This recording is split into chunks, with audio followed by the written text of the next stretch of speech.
Okay, let me make sure I'm sharing the right page. There we go. So, good morning. Today we cover Chapter 8 in the CLT, and that's over dispatching and tracking operations.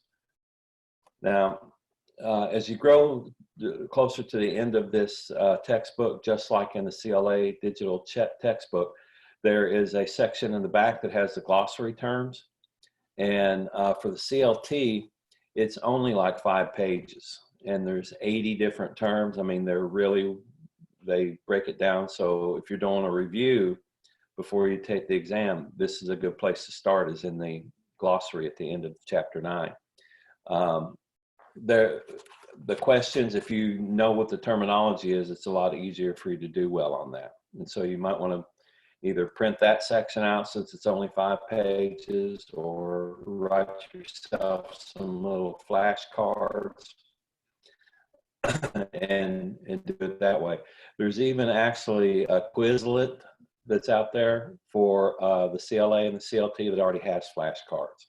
So if you wanted to go use that app on your phone and just kind of beef up on the terminology, going through those, that would help you out a lot on performing well on this examination. So it goes back to talking about shipping documentation. And this documentation, especially when we're dealing with imports, is very important to know where it's coming from, what it is, the country of origin, things like proper handling of it, and how to store it, and what type of containers and things that it has to be moved in. And so it starts in this section talking about the dispatch list or the shipping schedule. And that's basically, it's prioritizing which trucks go out first or which trucks come in first, and what door they're going to be assigned, and then what kind of equipment might be needed to either load that truck or unload that truck. So that's, as a manager in a warehouse or in the transportation industry, you really have to understand that there's a method to the madness when it comes to setting up your dispatch list and who's supposed to be coming in at different times. A lot of times it's based on the labor that's available in the warehouse. Like if you only run a first and second shift, you don't have a third shift, then your schedule is going to be limited to those 2 shift working hours. And in some warehouses that I've visited and helped out with, they had overlap where they, at their peak, which would probably be somewhere around from 2 o'clock to 3 o'clock, they would have both shifts that would be there. And so they'd have all the labor that they needed to catch up on anything that was happening on a lot of trucks coming in or a lot of trucks going out. They'd have enough people there to handle any of that influx. So when they look at the information that's on this dispatch list, they're talking about the trailer loading schedule and telling what trailer, there's numbers usually on them, and then what door those trailers are at, and all orders that are supposed to be going into that trailer, like the if it's going to store number 1, 2, and 3 or whatever, what's supposed to be on those pallets. And then any special shipments out of the norm, like if there's something that has to be cross-docked, moved from receiving over to shipping, or if there's special handling required, if it's refrigerated or if it's hazardous materials or what have you. And this is basically how they set up their dispatching for UPS, FedEx, and different types of single package shippers too. A shipping manifest is like a list of everything that's in there. So if you were talking about a manifest for an airplane, it'd be all the passengers that are on. So it's basically the same list. It has a itemized list of all the different items that are going to be shipped out. If it's a smaller shipment, or if it's a smaller warehouse, or they can do handwritten, manually have these lists of stuff that's going to be sent out, but that invites human error, and that's what we're trying to avoid. So if we've got automation, where things are entered in and they're easy to read and easy to follow. They're in alphabetical order, or they're in some kind of order for when they're selected by aisle or what have you. It just makes things a lot more simpler. I've been in the places where they use manual pick slips and manual shipping slips, and they usually only have maybe 25 or 30 major items in the warehouse, and so they have a small variety of inventory, and so it's still functional, but it's seldom ever used. So when things go out, these manifests have two parts. You got one that stays with the driver and one that gets used as like a delivery receipt. And when you got this list of everything that's supposed to be in that shipment, you can make note if anything's missing or if anything's damaged, just to make sure that you don't have to be held responsible for any of that. If it shows up at your door and it's in that shape, that's what you want to make sure is put on that receipt. They use handheld scanners, of course, and that's what FedEx, UPS, when they show up and they have a beep. Of course, now with this virus, they're not even requiring you to sign or to make acknowledgement. So there's been a lot of changes in how interaction with customers are going on, but it used to be that you had to acknowledge that you received it by signing your name on some type of a pad or beeping that you received it. But now they just take a picture where they left it. A lot of the information that's on these documents lists the different amounts of weight that's included in that shipment. And that's very important, of course, for the legal limits that can be on a roadway, so you can't overload a trailer. And if you're going to put it on a plane, there's only so much weight that a plane can lift. And so it's important that all that gets put in there. And some countries or that you export to may charge by the pound for certain materials, and then they may charge by the product as far as import fees like tariffs or duties. Let's see, we got shipping order. We kind of know what that looks like. It's a pick ticket that has a list of all the items that you got to find in the warehouse. And then as you find them, you pick them off. If you're using automation, usually there's a scan that clicks, and then it lets the list show what's available on that pallet. And it also goes back to the warehouse management system, and it tells them what their inventory is. So if they just pick like the 10th, there's 10 left, and they've got it set where the safety stock kicks in after it gets below 10, they reorder it. And so they know that they're going to need 10 more of those within 2 days, and it takes a day to get a new pallet of that product in. They want to make sure they never get to zero balance. So that's twofold there. It keeps track of what's going out as far as that shipment, and it also keeps track of the active inventory that's in the warehouse and available for future shipments. So carrier freight bill. And we talked about this in an earlier chapter. If it says bill, then this is a document that's telling who's going to actually pay for the carrier, for the shipping, the transportation part of it. And so when I was looking over putting together a review for you folks, when I was looking over the different questions that students miss most commonly, 40% of the people miss that question about carrier freight bill. And the question's written like, this document specifies who pays for the freight.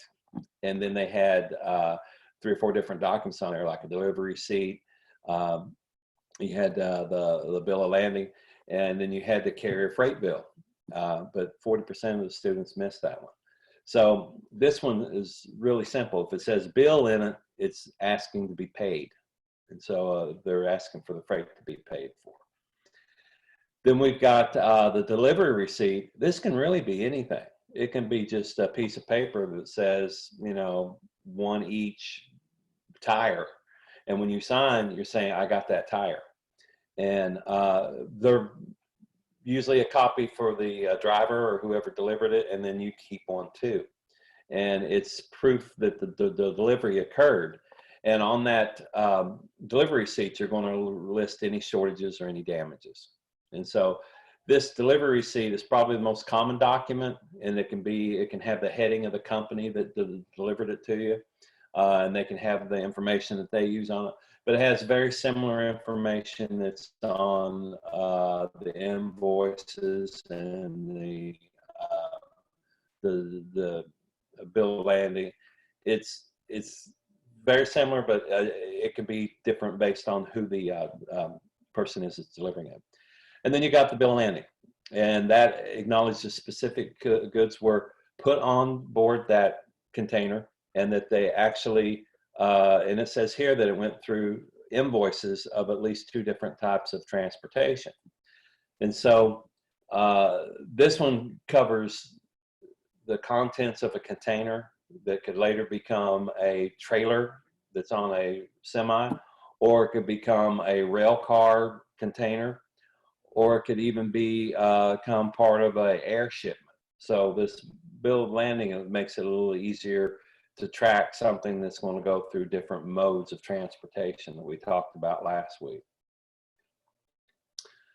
So when we look at how are we going to move that shipment from the warehouse or the manufacturer to the customer, and it's called routing, and this is a whole career field.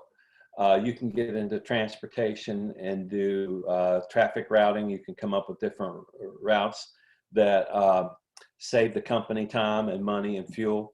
And I believe it was UPS conducted this experiment with their trucks that went to different addresses. They programmed it in to where anywhere there was a left turn, where they had to wait in traffic for the light to change and then, you know, everybody to clear before they could turn left, they rerouted them to only make right turns. And so when they came to an intersection, they'd be over in the far right lane, and they could yield into traffic and wouldn't have to wait as long.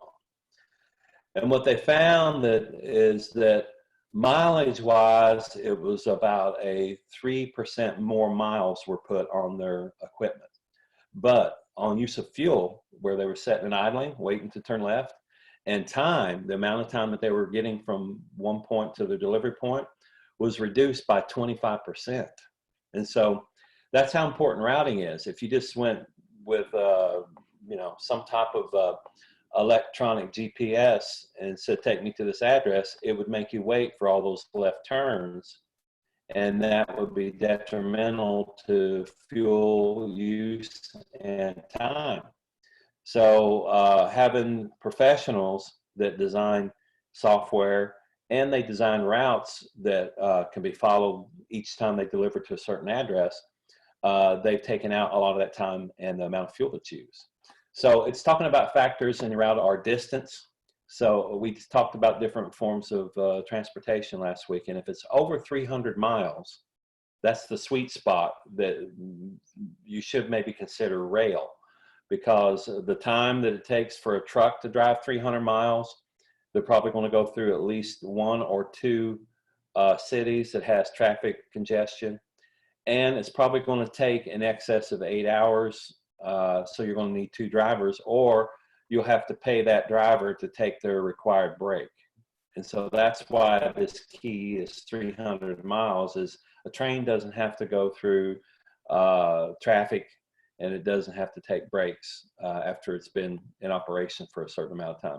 And they do get up to speeds of 70 and 80 miles an hour when there's out in the country on straight rails. So it's a trade-off there, where depending on how much you have, like if it's, let's say it's 300 cars, automobiles, you probably would consider rail because they'd be less likely to be damaged, and it would take you that many truckloads to try to get to where they were going to. So that's what most manufacturers of automobiles use, is rail when they move the cars off the assembly line. It's just to protect them, and because the destinations are going to be 300 or more miles away, they load them that way. So we got distance, we got customer requirements. So if the customer wants something delivered in that needed to be refrigerated, or it needed to be there today, or it needed to be there tomorrow, or take 2 weeks, it doesn't matter. You know, we did those exercises where they had the Halloween costumes. They had 3 months they could ship them, so they could put those on a ship to have them come over. If those Halloween costumes had to be somewhere, you know, in a day or two, that kind of limits what you can use as far as the route or the transportation mode. And then you have to find out if there's a driver availability, you know, if you're using trucks. Air and rail, it's pretty regular, it's scheduled. And so if you look at how you're going to ship something and the next rail availability is the next day, you already have that incorporated that, oh, I have to be there at this time to put it on the train. Same thing with air. Air has a regular schedule for delivery. And about 80% of air cargo is in the belly of passenger planes. And so with this virus that's going on, we have less air travel. And so the cost of shipping things by air is even more expensive than normal, because they're actually having to fly cargo planes more than they were before, because they don't have the passenger travel that's taking place where they could get a discount of putting it in the belly of those planes. They don't have that as an option as much so. So we got the driver availability we're talking about is basically for trucks. And it could be too that they're looking at different ways to ship through, like tugboats and river boats. So you would have to find out if there was some ship that you could lease that would move it for inland waters. But most shipping that takes place on the ocean is scheduled. And so it's the same as air and freight when it comes to that. Then you have to look at vehicle restrictions. And this is something that you have to really check into, is if you wanted to send a 50-foot trailer full of product out, there's some places in the US that don't allow that large of a trailer. They may have a maximum of 48 foot, or they may have a maximum 35 foot. And it really depends on the road system that's in that city. If traffic can move around with that large of a vehicle.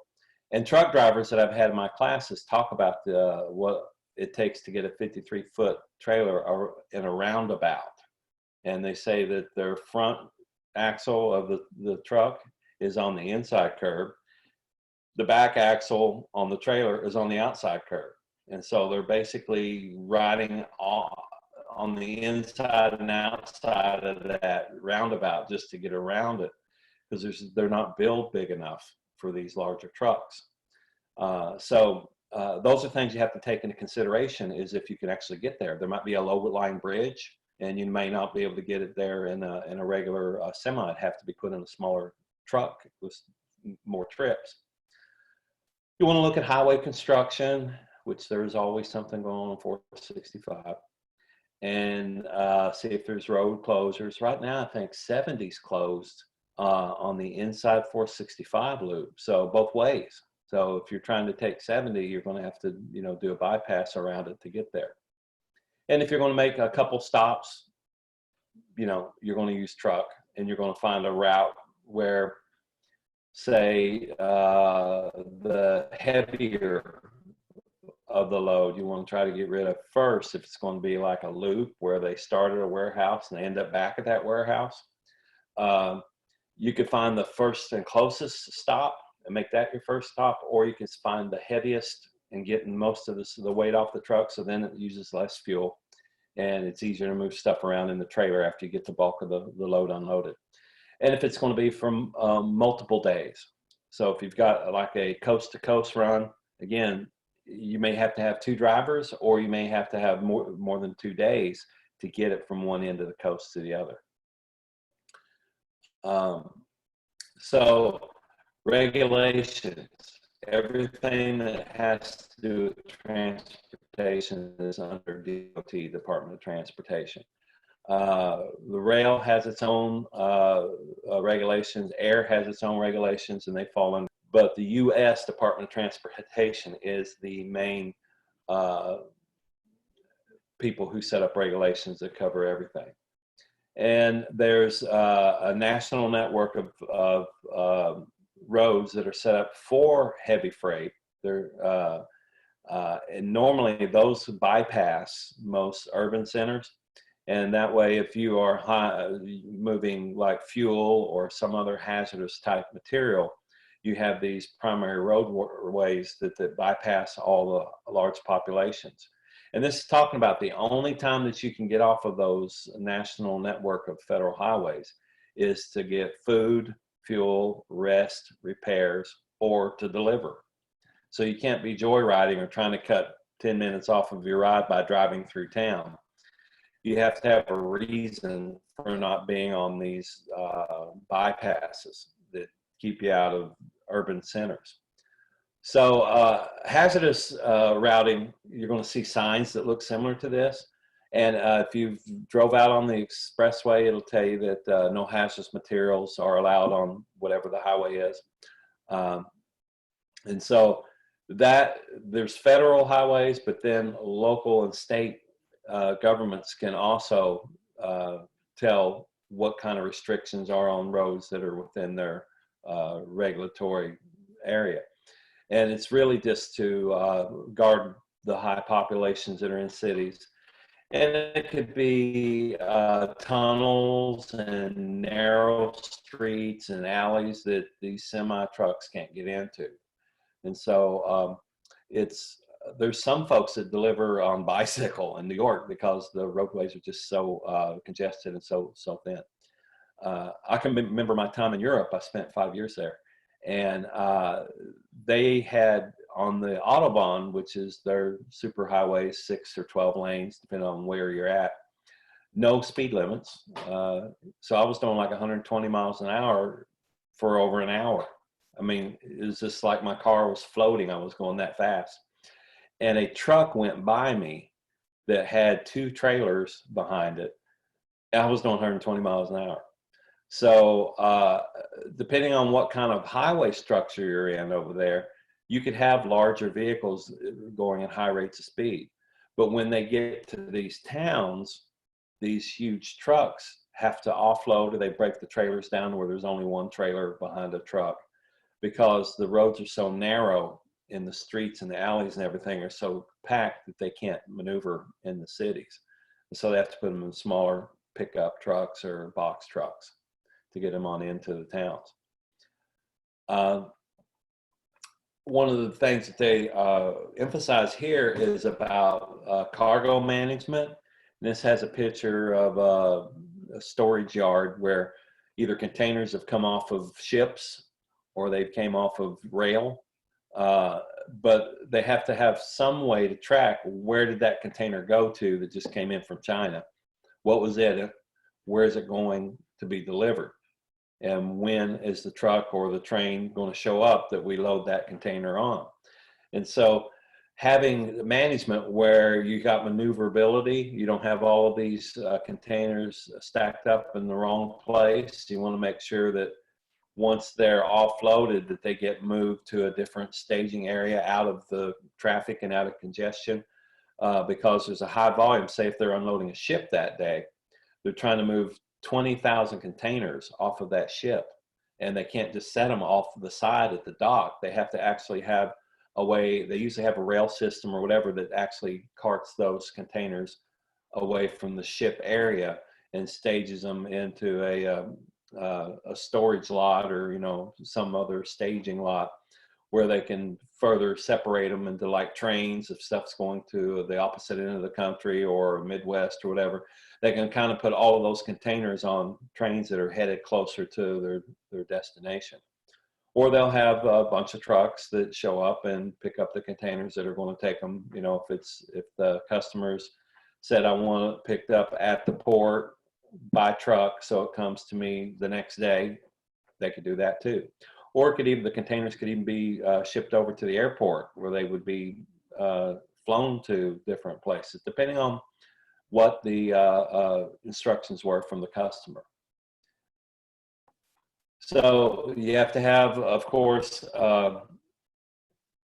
knowing where the vehicles are. The drivers and the owners of the shipments have documentation that's telling where it's supposed to go. It helps you coordinate. Like, we don't need 100 trucks showing up at the same time when we can only handle maybe 10 at a time. So it helps you stage out how much flow of traffic that you have for your capacity. And so there's not traffic jams of people waiting. And you got your labor that's there that's going to be putting these loads together. And you got drivers that are getting paid to drive, not wait. And so it's important that you have all this coordination for vehicles in the staging area to be ready to go.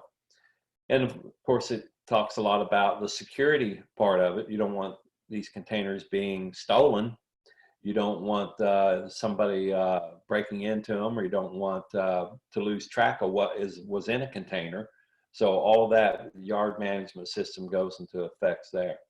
And then it talks about detention costs. And that means if that container sat somewhere and it wasn't picked up, then you're probably going to pay for the cost of renting the space that that container is at. And you're probably going to have to pay rent on that container.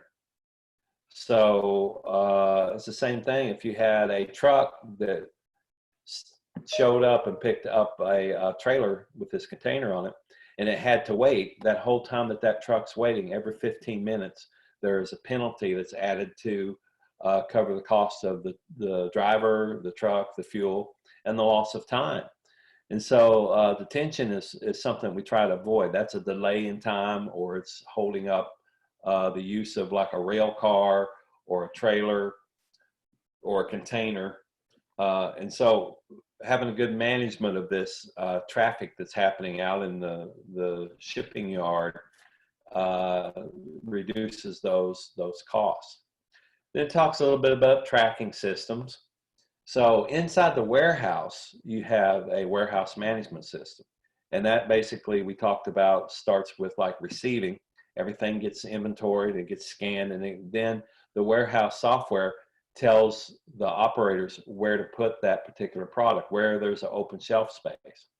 And then the software knows where to send pickers or order selectors to go back and retrieve that item that they had put in the warehouse. And then as it leaves the warehouse, it adjusts the inventory and it lets them know what's still available there. They have the same type of software when it comes to transportation. And this transportation management software, TMS,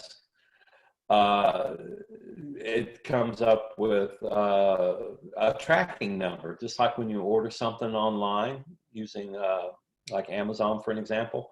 You're going to get a tracking number that tells you your shipment has just left. Your shipment is now 2 days out. Your shipment was just delivered.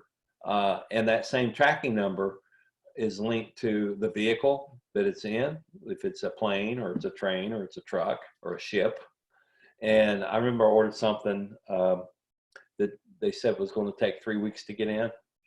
I'm trying to remember what it was. I think it was a mask. You know, before all of this stuff happened, I was going to do some painting, my fences and stuff. And so I wanted to order these masks just for respiratory, protection while I'm painting. And so I ordered these masks from China, and this was, I think it was around November. And so I was trying to get stuff done in the fall before, the freeze came. And so about 2 weeks out, I get this thing saying that they've been delayed. It's no longer available. And so I'm like, wow, I already paid for it. I've been waiting for it for like almost a month. And then they send me a notice that says, no, it's no longer available. So little did I know they were pulling all the masks, any kind of mask that had filtration or anything in it, back into their health care and the reserves that they were needing over there in November. But I had this tracking number, and it was telling me that it was still in China. So it never left China. And in other instances, it's told me that, it's 3 days out, it's 5 days out, and all that kind of stuff. Just like you, when you order something and you got this great deal, but it said it was going to be a little bit of a time wait to get it. So the way these are tracked, of course, we talked before that if you've got a barcode, you can't change any information on that. That's the information that was put on there that tells about the product, and it's a description of where it was manufactured and shelf life. All of that stuff is incorporated into that. But if it is a RFID tag, and I'm looking around for one here, then that can follow wherever that vehicle goes. It can be linked to GPS, and you don't have to be looking at it to scan it. It can be read by satellite, by radio waves, and they can tell where that tag is at any time. And so information can be updated on where the location of that item is, or that container, or that truck, and it's based on the technology that's put in the actual shipment. So it talks about communication. They, of course, are going to have, most of these trucks are linked up with computer systems. And so when I'm a dispatcher and I'm sending out trucks on different kinds of deliveries, I can tell which truck is the closest to like the terminal. So I can send them a message, hey, I got another load, come pick it up. Or I can tell if somebody is out close to where a customer wants something picked up. And I can say, hey, when you get done dropping off that load, you need to change your route and go pick up something from a customer who just sent us a note saying, come and get this. And so it saves time, money, fuel, effort, having this communication in cab or in the vehicle, and having this, if you want to call it a map, virtual map of where everybody is, to see who to dispatch that's the closest. It can save time, and it can save money, all that. So communication, they mentioned the CB radio, but you know, everybody uses a cell phone, and it's, or some type of a in-cab technology. A few of my students have told me about driving, and they are linked to their employer, and they basically know that they've been driving for 8 hours. And they say, the truck will shut down in 15 minutes. Find an exit and find a place to take your required break. So they may say 30 minutes, and then 50 minutes ticks down to it. But they have that kind of control where they can shut the truck down remotely and keep you from driving. And it's the same thing if you're driving above the speed limit. They have these different governors, they call them, that are in the fuel system and everything, that they can take your speed down to the speed limit. If you do excessive braking, all of that's tracked, and they can tell if you're not a very experienced driver, or you're being too aggressive, or you're driving unsafe. All of that stuff they know about from a remote distance. So just adds more pressure to being a truck driver, is knowing that Big Brother is there in the cab with you all the time.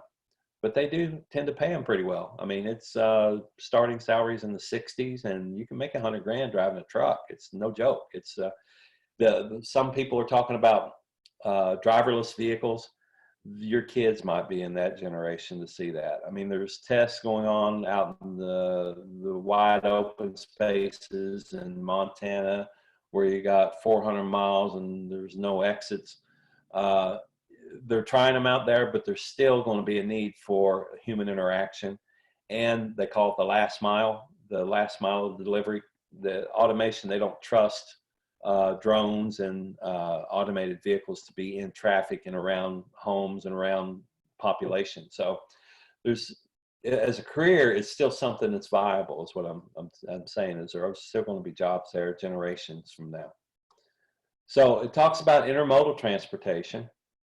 And this is an example of what 20-foot cargo containers look like on the bottom there. And there's a 40-foot one that's stacked over the top of them. That's what they're talking about when you get into some of the capacities that you're going to get on the questions.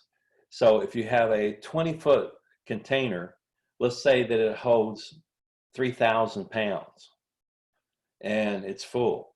So if you have two 20-foot containers, they would hold 6,000 pounds. Or one 40-foot container would hold 6,000 pounds, because it's twice as big as the two 20-foot containers. And so this is the visualization you need to remember whenever they're talking about a 20-foot and a 40-foot container, because that's the unit of measure that they use when they talk about transporting on ships and transporting on rail, is either a 20-foot container or a 40-foot container. And so they both have different capacities. So if it asks you to convert anything from a 20-foot to a 40-foot, you're going to multiply by 2. And if it asks you to convert anything from a 40-foot to a 20-foot container, you're going to divide by 2, because that's what the capacities are. It's twice as much.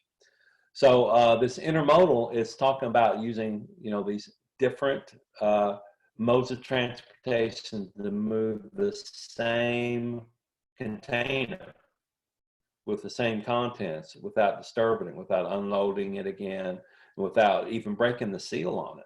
And so I can get this container, it's going to leave from a manufacturer, and it's full of, I don't know, masks. And it goes on a truck that takes it to a ship, gets loaded on the ship floats from wherever, it gets to a port, it gets put on a rail car that takes it to wherever, and then from that rail station, it gets put on a truck, and then it takes it to the end user. That container never got opened. And so we saved all of that labor. We saved all of that security, because that seal's still on it. We know that everything that was put in there should still be there, and nothing else. No stuff that shouldn't be in there. And so it just takes a lot of the stress when it comes to shipping from distance, or when it comes to moving through different modes of transportation out of it. And then they talk about these ISO containers. That's an international standard organization. That's what the ISO is. And so they come in 3 different sizes. We already talked about the 20-footers and the 40-footers being kind of what the standard is, but they also have the 53-foot containers. And that's because trucks have the ability on their trailers to pull 53-foot containers. And so if you're, say, domestic, if I'm building something in Pennsylvania and I'm going to sell it in Ohio or Indiana or Kentucky or somewhere, why would I send 3 20-foot containers to get my product to where it needed to go? Or why would I send a 40-foot and a 20-foot container when all I needed was this 53-foot container, and it'd just be one load? And so this 53 is the other size container that's normally not used in ships and rail, but sometimes, but it's primarily for being put on trucks. The 20 and 40 just make nice clean stacks like we're looking at the picture there. And so that's what normally those industries in shipping and rail use. And 20-foot is the max that can be put in an aircraft. That's the size containers that aircraft deal with. So 20-foot can be used in air, rail, or sea, or truck. So it's the most versatile, but it's smaller. Excuse me. So here they're talking about the 2 things that I was mentioning to you. 20 feet equivalent units, TEU. That's the 20-foot container. So a TEU is a 20-foot equivalent. In other words, this amount of product will fit in a 20-foot container. If it is a FEU, that's a 40-foot equivalent unit. In other words, it's twice as big as a 20-foot. And so that's the 2 terms that you're going to hear, TEU and FEU, that relate to 20-foot containers and 40-foot containers. All right.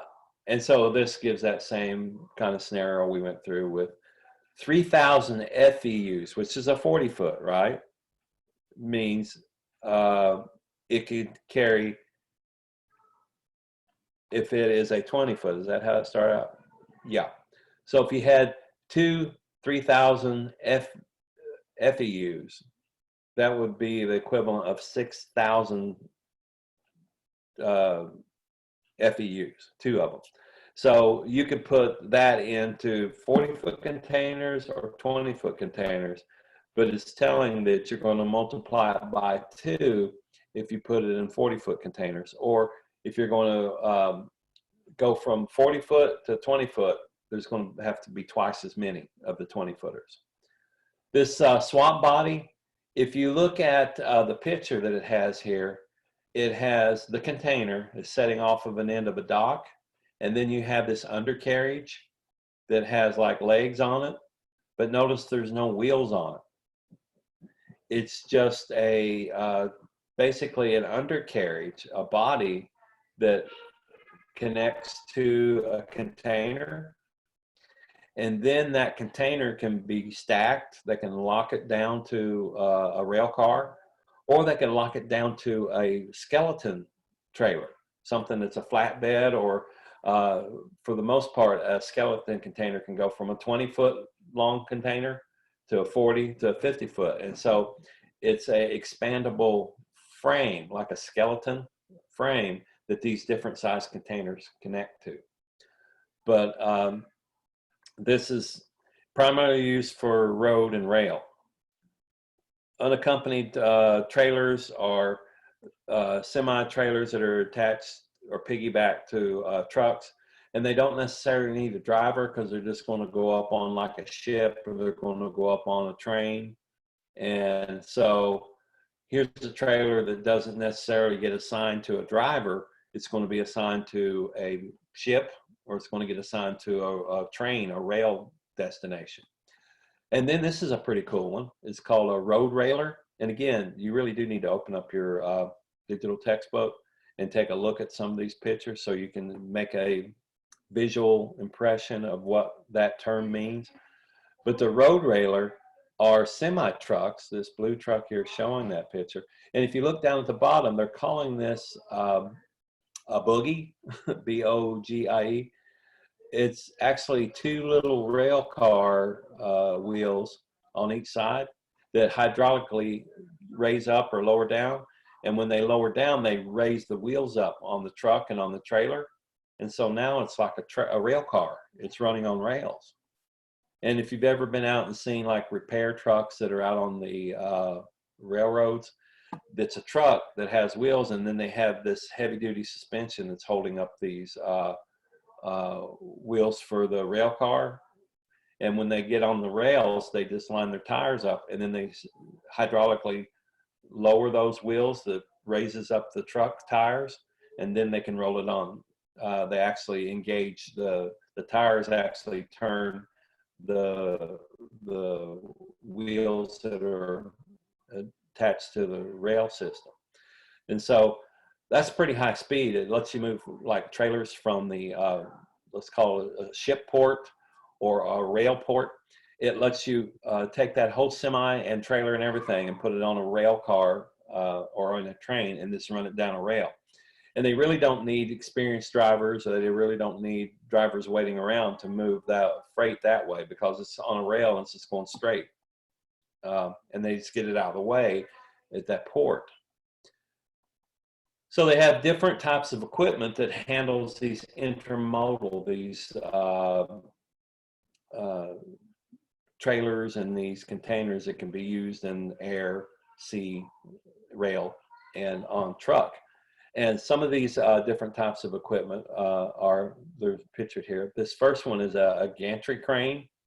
They give it different names, but it's used to lift containers off swap bodies, and it straddles the, I think, let's go down here and take a picture here. Here we're looking at, it kind of looks like this lift here. It straddles like goes over both sides of the container. So it can be, a train could be going under it, or a truck could be going under it, and it actually picks the container up and it moves it over and sets it on either a rail car or a truck trailer. These are showing the gantry cranes that will be basically setting on a port to unload a ship. They can move, but most of the time they're stationary, and if they move, it's only from the ship. They're moving it across this rail that brings it over to land, and it sets it down.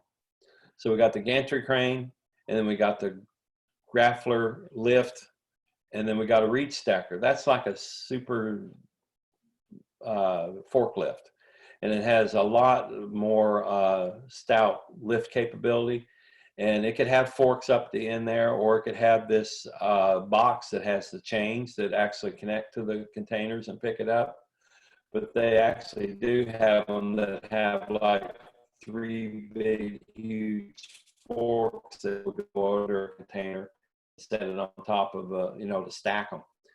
And there's containers be double stacked on rail in the U.S. And of course, the answer is yes. But can they be stacked double high in Europe? And the answer is no. Most of their bridges over there aren't high enough to have two containers stacked on top of each other. And the gauge or the thickness of the rails, how much weight that the rails can support in Europe, won't handle the weight of two full containers on a whole train. So US, yes, can be double stacked. We designed our bridges and everything to accommodate that, but Europe, not so much. This talks about this skeletal trailer that lets them put these ISO container on them, and it locks them down. And then this is the extendable trailer, and that's where it can shorten down to a 20-foot, a 40-foot, or a 53-foot. So when we got ships that are coming in that hold these ISO containers that are stacked, Korea is now building the largest one. I think it's 120,000 containers can go on. So that is a huge ship. That is 120,000 semi-trailer loads of product. 120,000. And so it's 6 times bigger than the US's fleet that's 18 to 20,000. And then we have this roll-on and roll-off ferry, a ro-ro. There's actually a railroad that's in Alaska that starts in Juneau, and it runs all the way up to, I believe it's Fairbanks. So you can take the ship, say they're moving pipes or whatever to the oil fields, pumps, oil tankers. They float them into a port, and then they get offloaded off of the ship, and the train actually runs through that part of Alaska. And then to get that train on farther up, they have to put them back on a ship to ferry them up to the next part of Alaska. So that's a roll-on, roll-off. It could be trucks going onto a ferry, or it could be rail cars, depending on the situation. Probably the most common is using trucks, like on a ferry. We've got double stacking. It's explaining here that the European Union doesn't allow it. Then it gets into how we deal with customs. And this is basically the folks who handle any kind of regulations that have to do with trading inside or outside the US. So we've got imports and exports. So if it's made here and it's sent somewhere else to sell it, that's an export. If it's made somewhere else and it's sent here to sell it, that's an import.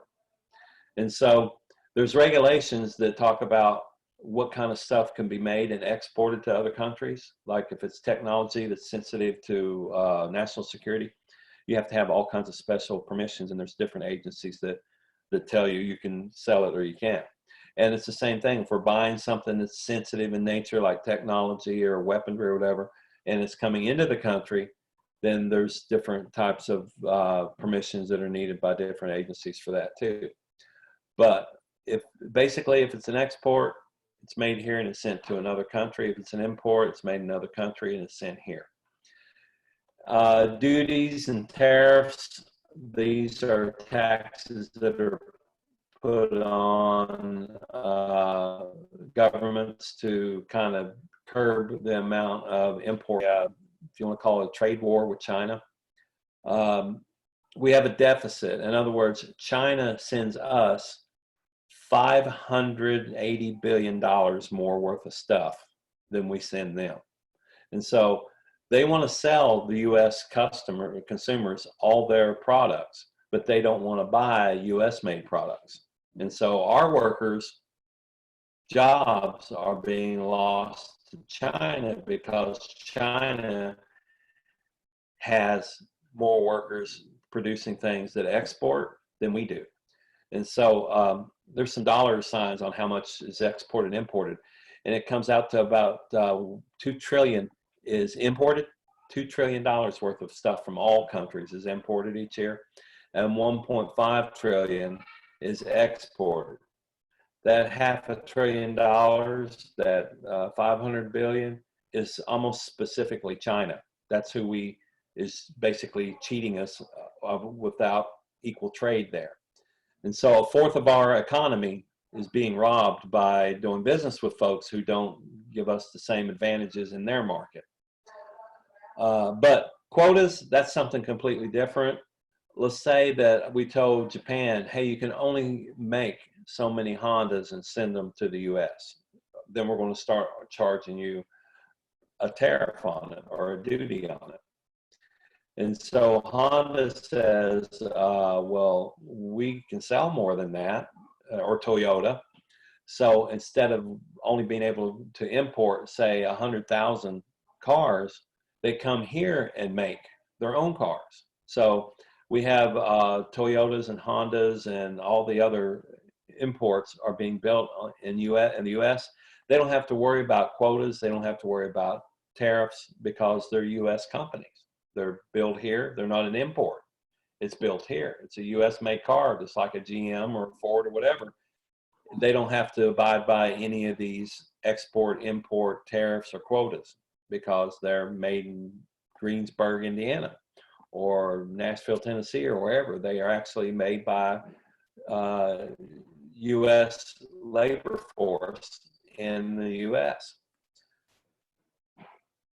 So the different folks that set up the rules, the governing bodies, U.S. Customs and Border Protections, that's the folks who enforce laws about security for incoming and outgoing cargo. They also collect the taxes, the tariffs on any imported or exported goods that are being taxed. The U.S. State Department, they're the folks who deal with any of these firearms and military type of applications. DEA works with any kind of drugs or substances that would be illicit drugs. Food and Drug Administration works with pharmaceuticals, animal, cosmetics. I didn't know cosmetics was in there. Health and safety for the general population. And then the World Trade Organization. This is the folks who are supposed to be the honest brokers. They're the people who are supposed to keep everybody trading fair. 153 members in it, and that's about 95% of the trading world is a member of this organization.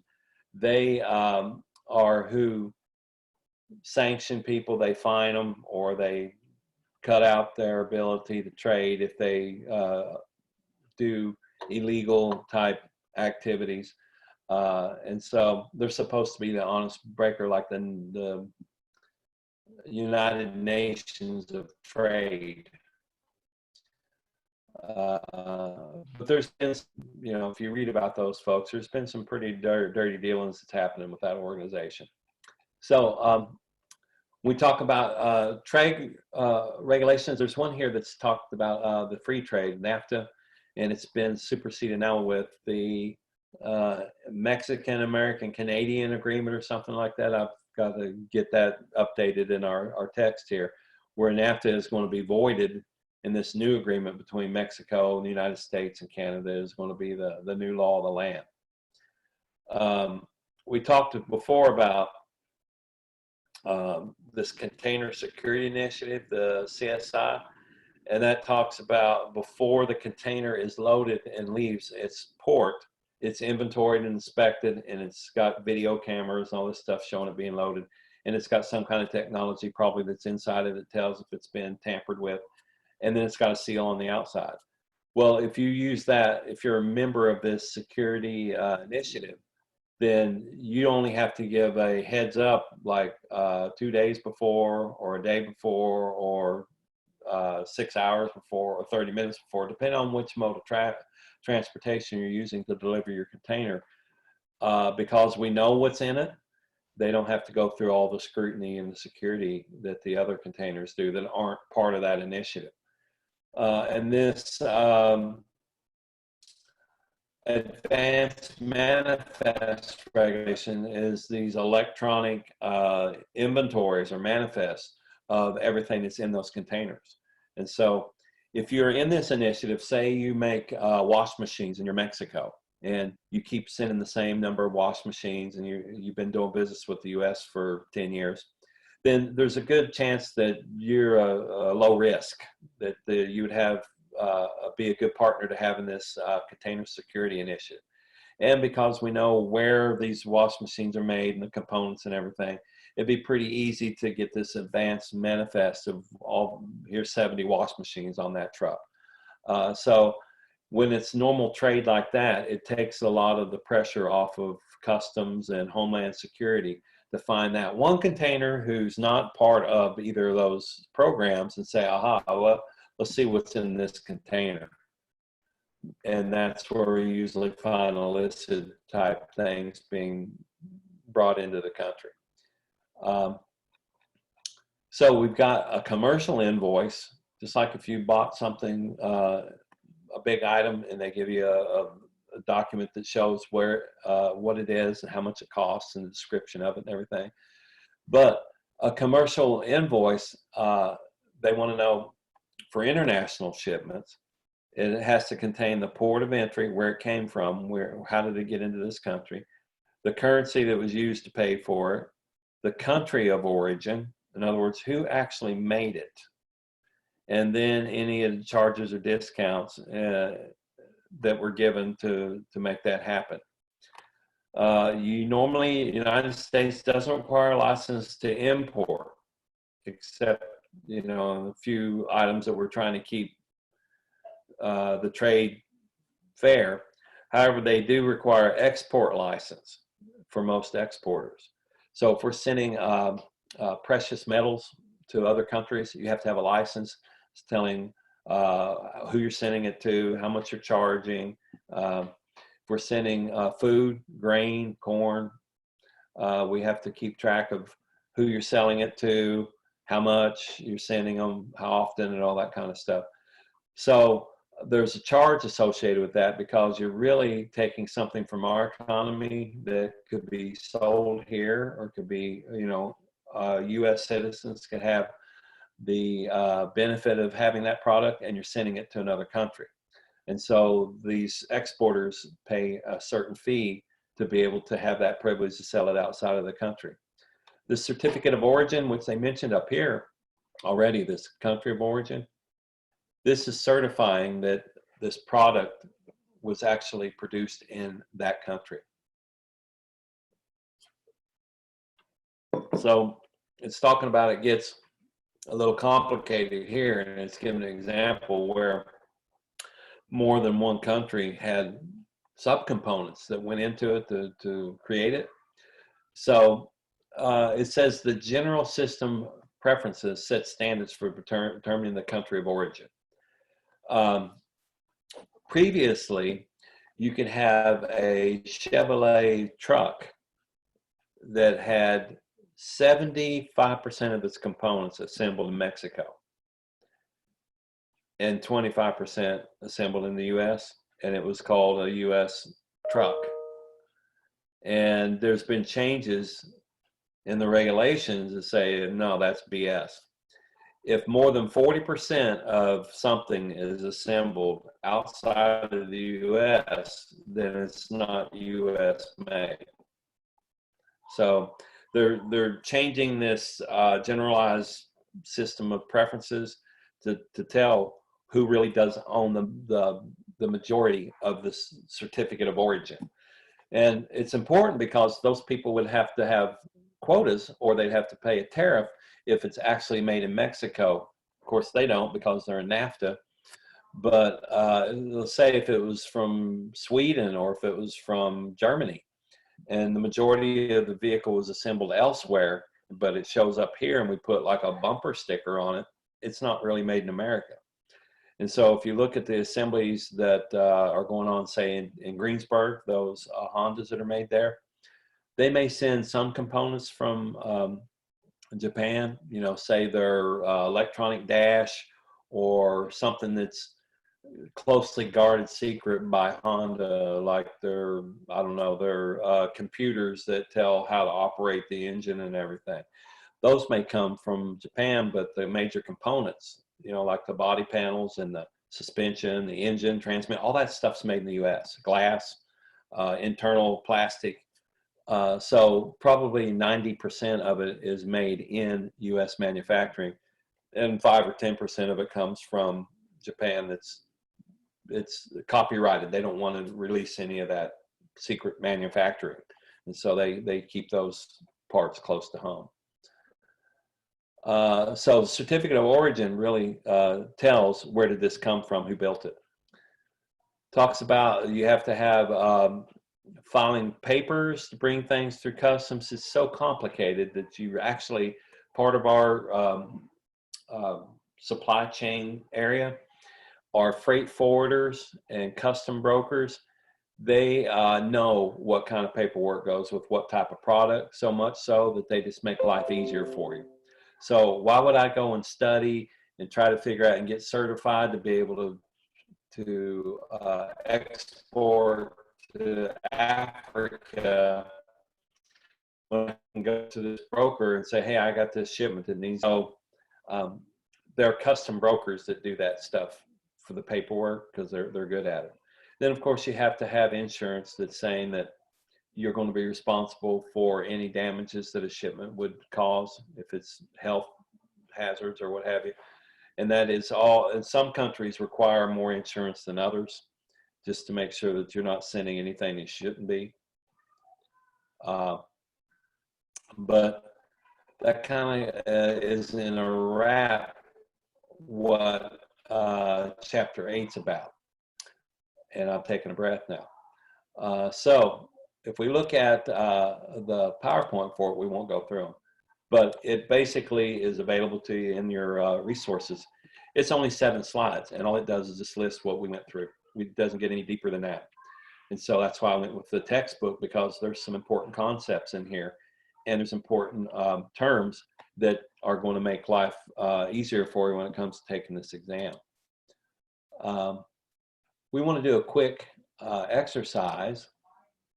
And how many have we got of you out here? We got 5. Good. Good. We got a pretty good turnout today. Let me go ahead and give you folks credit for coming to class here. It's our normal crew that shows up, and that's good. 3, 4, who am I missing?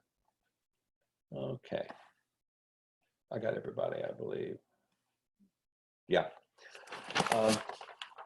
But we're going to give you extra credit for this activity here. And so since I've got 5 of you out there and there's 12 different ones, let's see if I can get this down where you can still see it and see everything. That's too small to see. So let's look at the first 6, and then we'll go, or 5, I guess it's going to be 6. I want you to be able to read that on the screen, and then we'll scroll down and look at the other ones. So let's look at whatever it is the button is, putting the number that describes what that button is. So the first number is a shipping manifest. And if we look down the list of the different terms and what they the definitions are, I thought I had me a cheat sheet here in front of me. I know what's that.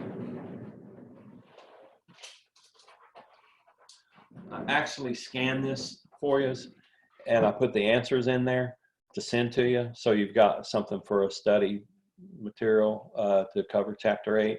This, if you've got this for a aid while you're taking the test or while you're studying for the test, you're going to be okay when it comes to anything in this chapter. So if we look at, let's do the numbers first then. So the height and width is consistent and has lengths of 20, 40, and 45 feet. And so that first one is matched with which one of these buttons?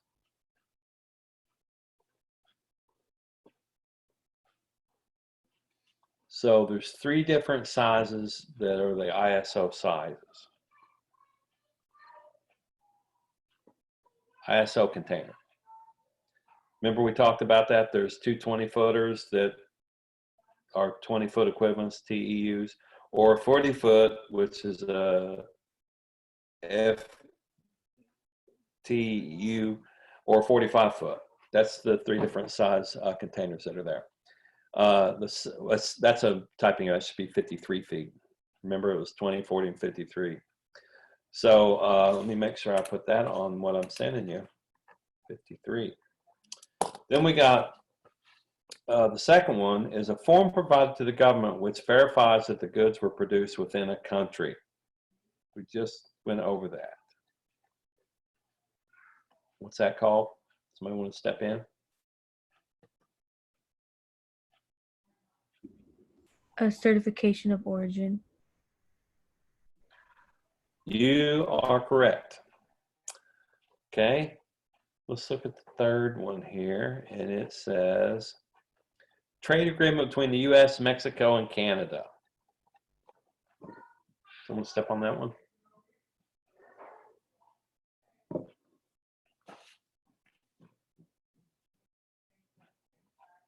Trade agreement between the U.S., Mexico, and Canada.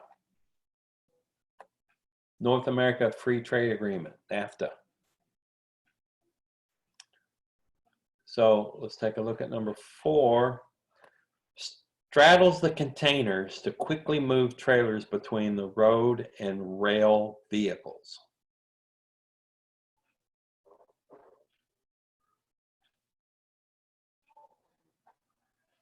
It starts with gantry.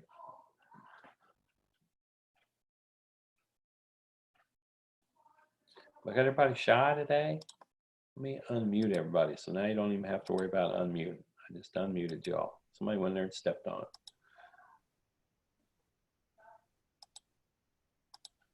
There we go. Maybe you're not able to talk because yours muted. But I'm not seeing anything. Oh boy, now we got an airport sounding. 964 9730. Uh-oh, maybe I better go back to muting everybody.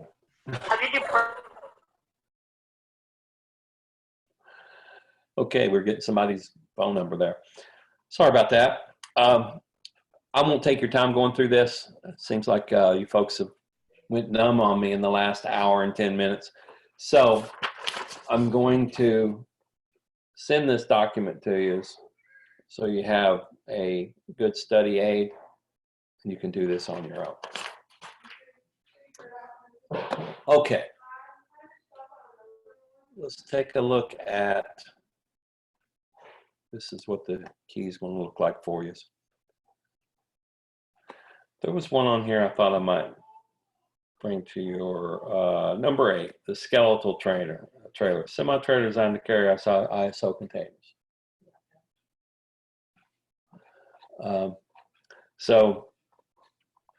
Chapter 8, we got that covered. Now, there's no PowerPoint slides or exercises for Chapter 9, so this is going to be a pretty quick one. And that is, of course, over measurement and conversion. And so you're going to have on your test a question that'll say something like, a 10-foot container needs to fit in a 4-meter shelf. Will it fit? And so 10 feet is how many meters? 30 something, right? Is that right? No. What is it? But you're going to have a question that says something like a 10-foot container needs to fit in a 30-meter space. And then the question will have the two equations that convert feet to meters and meters to feet. It'll apply 2.1 times to get the conversion from standard to metric. And then they'll have the other conversion that lets you go from metric to standard. And they give you a calculator. And so you don't really need to know, we'll come back to these in a second. You really don't need to know the conversions because they're going to show you each one of those in the question. what you really need to know for this chapter, I've seen a couple people missed it, was they ask about different scales. A bench scale is weighing less than 500 pounds. Floor scale, they can be up to, you know, whatever the max capacity of a truck is. And then they got counting scales that actually can tell you, say you got one box that weighs a pound and you got a whole pallet, you set the pallet on there and it weighs 100 pounds. That lets them count that there's 100 of these 1 pound boxes on there, because they'll already have it figured out how much the pallet weighed and they'll subtract that from it. They call that adjustment in the scale. Tariff, I think, is what the proper terminology is. And then they figure out tare is what the proper terminology is what the pallet weighed empty. And then when they put the load on it and weigh it, it subtracts it from it. So they have counting scales that lets them know how many pieces are on that particular pallet. But they want you to know how to use measuring volume. So you're going to use height times width times length. And so that's going to tell you how much space this can is going to take up. Height times width times length. And the reason they do that is then they can tell how much space is still left in a truck. If they know what the maximum volume of this truck is, say 1,000, and they have 4 boxes in there that are 300, then that lets them know that they still have 700 square foot of volume that they can put into that truck. But when it gets into doing the different conversions, they got standard US measurements, and we do have a confusing system. And this is something that I found quite interesting that I'll share with you. How many countries use the standard system versus the metric? How many countries use standard? You know, we do, right? US. Who else?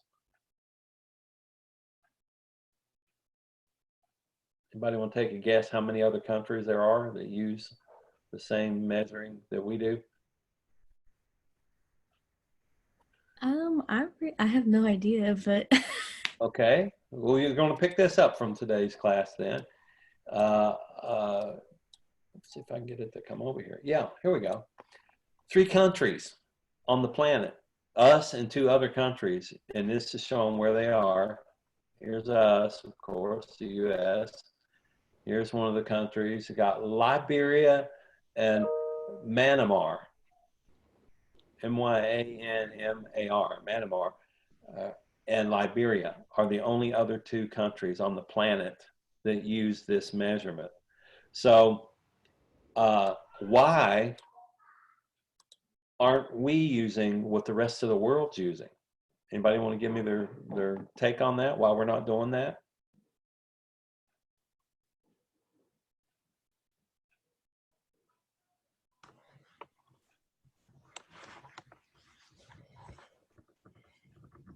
Come on, give us your best guess why we're not converting to metrics, the metric system. Because it was used by the Britishers, and then US decided to do something different. So that's why the United States never used metric system, and rest of the countries does. Okay, so we are creatures of habit, and we resist change. I mean, look, you folks were supposed to be in a classroom, and thank goodness the 5 or 6 of you that have come out to these are doing really well in the class, but there was 30 in this class. So 25 other students resisted the change. They know I'm going to be in a classroom or forget it, or I'm just not going to try to use this new technology. So it's a human thing where we're just resistant to change. I mean, that's a poor excuse for being the only holdout in the whole world, not converting to 1 unit of measure. But another reason is the exorbitant cost of retooling the entire United States manufacturing and all of our containers.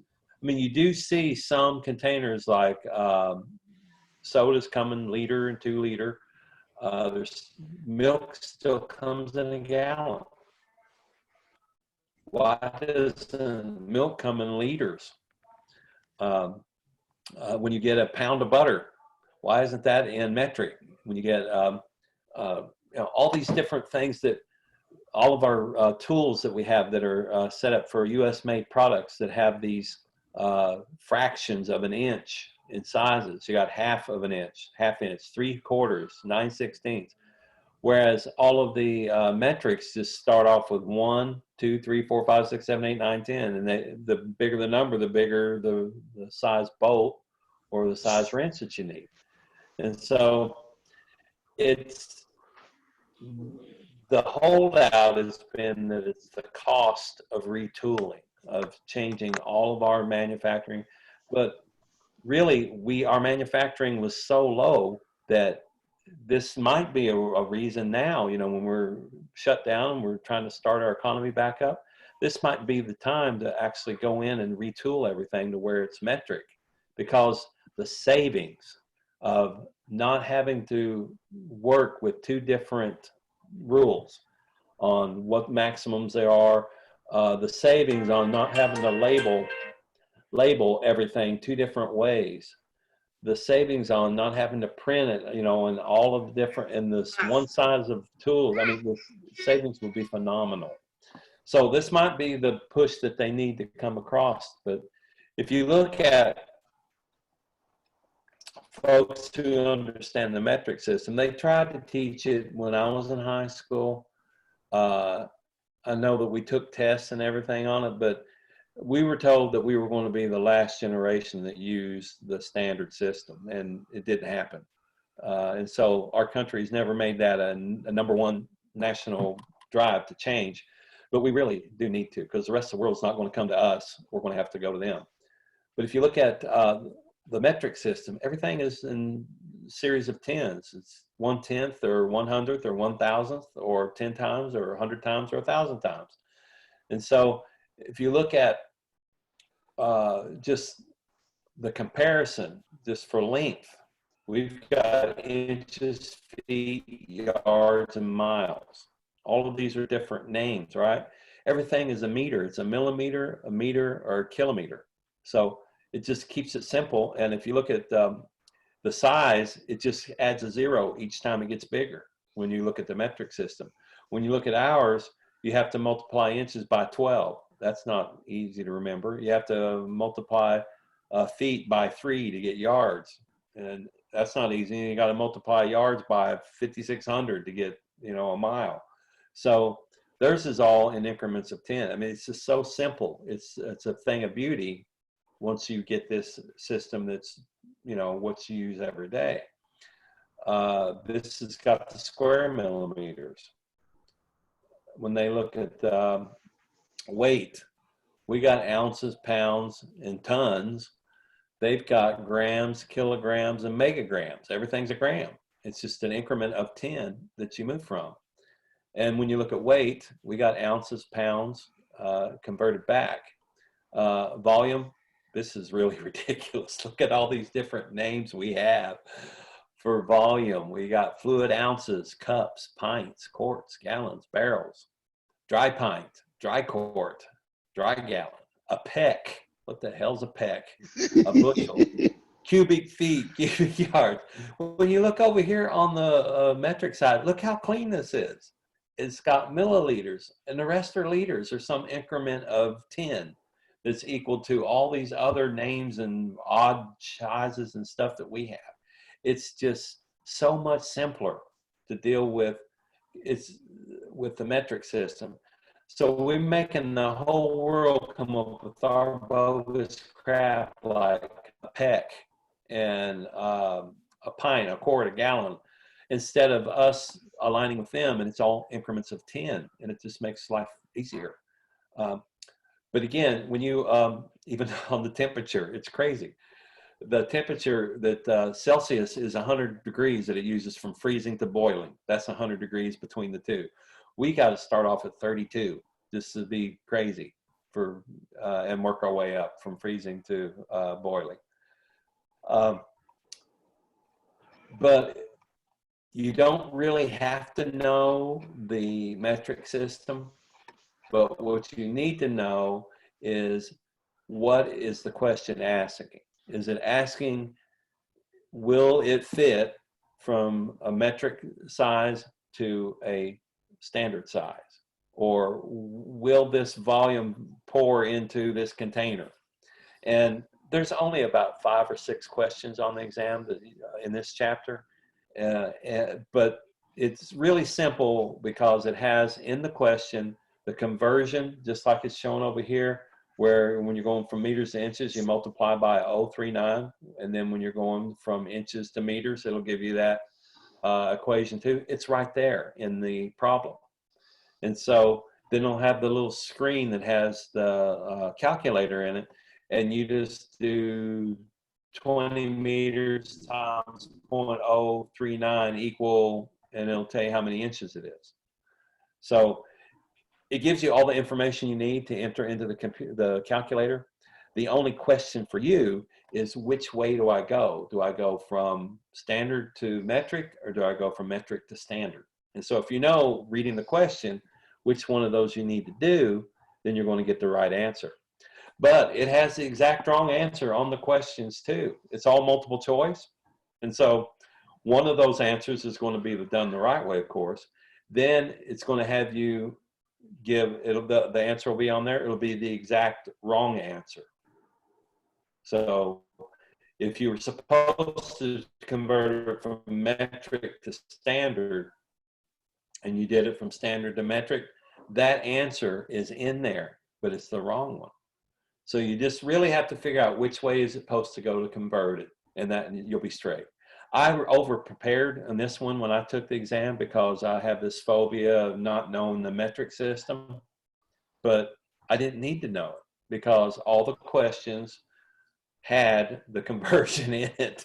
All I needed to know is, what do they need? They need to know, will this trailer hold this extra box that's left? Or do they need to know if this box will fit on this shelf? Or do they need to know if this trailer has too much weight on it? That's the question. And so they give you the information in the opposite language. They either give it to you in metric and they want it in standard, or they give it to you in standard and they want it to, the answer to be in metric. And so that's all you have to figure out, is which way did they want it to convert, and then they give you the answer on how to convert it right there. So don't lose much sleep on this one.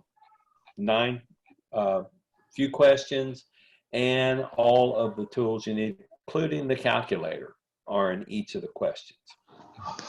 So any questions about chapter 8 or chapter 9? No, I don't have any questions. Okay, I want to stop our recording. Thank you. We are stopping.